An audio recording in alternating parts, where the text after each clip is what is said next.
Quand elle était venue, avant qu'elle ne parte pour nos machines, elle nous a donné des révélations d'une église qui a fait son succès ici à Colosse. Chaque fois qu'elle entrait, elle ne se sentait pas toujours bien. Elle est allée prier, elle a fait de longs moments en jeûne. Et Dieu lui a révélé. À l'entrée de l'église, il y avait 2 servants. Au seuil de la porte, un à droite et l'autre à gauche. Ce qui faisait que tous les gens qui entraient à l'église entraient nus, entraient sans habit. Mon peuple périt, pas parce qu'il n'offrait pas parce qu'il ne gêne pas parce qu'il ne prie pas parce qu'il ne s'habille pas bien, mais mon peuple est périt, détruit, parce qu'il est ignorant.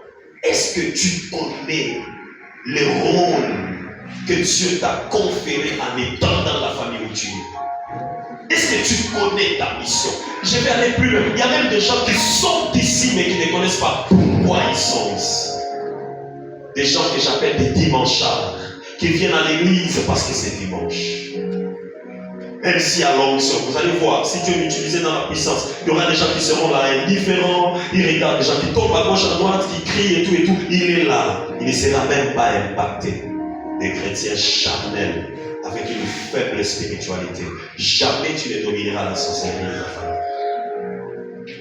Parce que si vous ne savez pas, le premier combat que vous avez, ce n'est pas d'abord le combat de l'église, ni du quartier, ni de la rue. Mais vous avez d'abord les combats de votre propre famille. Et l'âme d'une personne se trouve dans le sang. Le sang que tu as ne t'appartient pas. C'est le sang de ton père, c'est le sang de ta mère. Même les noms que tu as, il t'a été donné. C'est quoi, vous devez être sérieux. Alléluia. Pourquoi le Seigneur nous a ramenés dans la mission, dans la consécration, alors que c'est un message qu'on venait de voir il y a pratiquement 5 mois passés. Vous allez vous rappeler avec moi qu'au mois de janvier, on a parlé de la puissance de la consécration. Et nous avons défini la consécration comme étant la mise à part pour. Lorsqu'on dit de quelqu'un qui est consacré, ça dit qu'il est mis en aparté. Il est mis à part, mais pour une mission. Être consacré, c'est appartenir totalement à. C'est là que nous avons pris de là que nous avons sorti 2 grandes sortes de consécration. La consécration positive ou la consécration à Dieu et la consécration négative ou la consécration au diable. La consécration à Dieu, c'est l'appartenance totale à Jésus. Quelqu'un dit totale.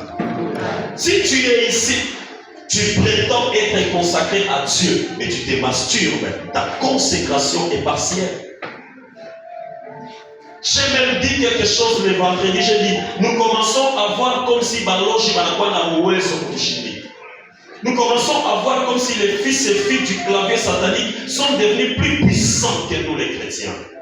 Même les fils de la femme esclave, les fils de Agar, qu'on appelle les musulmans.